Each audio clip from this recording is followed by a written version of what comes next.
20 लाख करोड़ रुपए का पैकेज जब प्रधानमंत्री नरेंद्र मोदी जी ने की घोषणा की और फिर निर्मला सीतारामन जी वित्त मंत्री ने उसका विस्तार से समझाया कि ये काम होंगे इसके माध्यम से, तो सारे के सारे जो बड़े बड़े उद्योगपति थे या उनके चैम्बर ऑफ कॉमर्स वगैरह थे वो ताली बजाने लगे।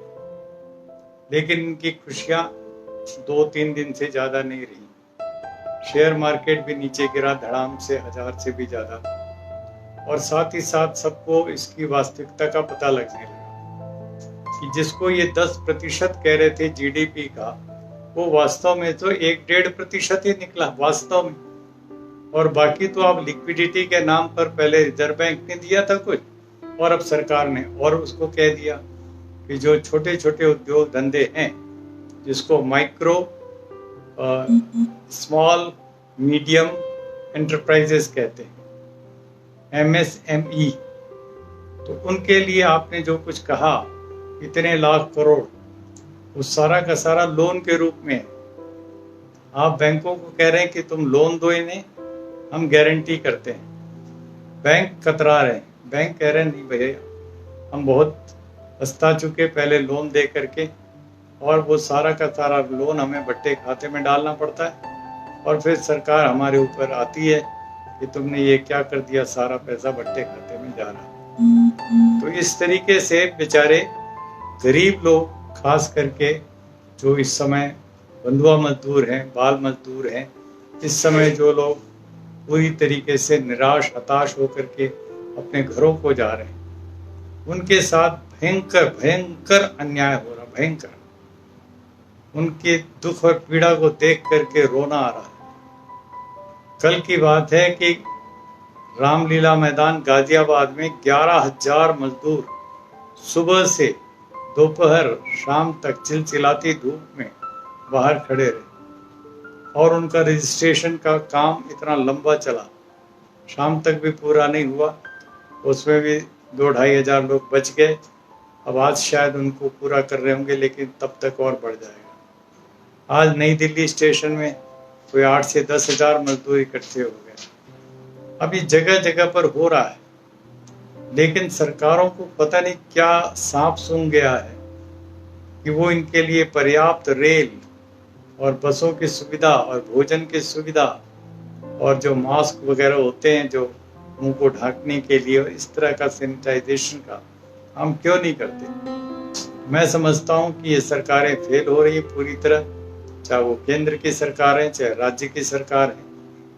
योगी सरकार ने जरूर कहा कांग्रेस को कि 1000 बसों का हम आपको सौंप देते हैं, आप ले जाइए जहां भी ले जाना।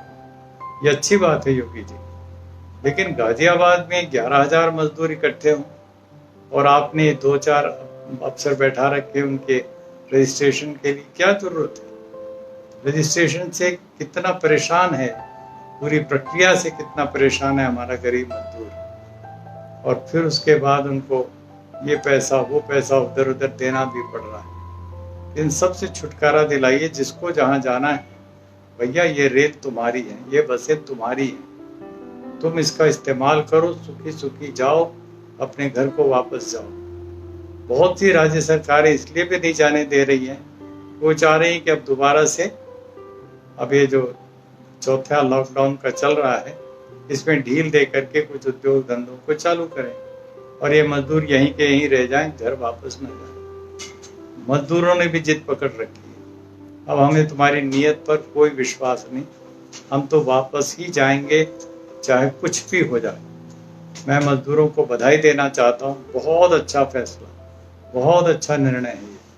अपने गांव जाओ, परिवार में जाओ, सुखी रहो, सूखी रोटी खाओ, लेकिन सुखी रहोगे। और यहाँ पर काम भी मिलेगा, मजदूरी भी मिलेगी, लेकिन वो मजदूरी बंधुआ मजदूरी होगी। बाल मजदूरी बढ़ने जा रही है, बालकों का, बच्चियों का यौन शोषण बढ़ने जा रहा है, ये नई नई समस्याएं आने जा रही हैं। तो ऐसी हालत में हम मजदूरों को केंद्र में रखें, किसानों को केंद्र में रखें। यदि हम किसान और मजदूर इनको पूरी तरह न्याय देना शुरू करें, गांव को हम पूरी तरह आत्मनिर्भर बनाना शुरू करें, गांव की जनता, गांव के युवाओं को, गांव की जमीन को और पूरे पर्यावरण की रक्षा करते हुए इस तरह के कामों को हम शुरू कर दें तो मैं समझता हूँ ये लॉन्ग टर्म के लिए हमारे विकास का एक नया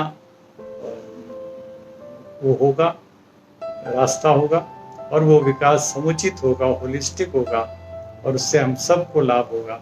आज की विकास की अवधारणा को हमें छोड़ना पड़ेगा, जिसके लिए करोड़ों करोड़ों मजदूरों को शोषित बंधुआ मजदूर की तरह अपना घर परिवार छोड़ करके दूर दूर 1000-1500 किलोमीटर दूर जा करके और शोषण का शिकार बनना पड़ता है। मैं समझता हूँ कि आने वाले दिनों में ये जो सरकार ने अपना पैकेज घोषित किया है, इसको ईमानदारी से इसका आकलन करेंगे।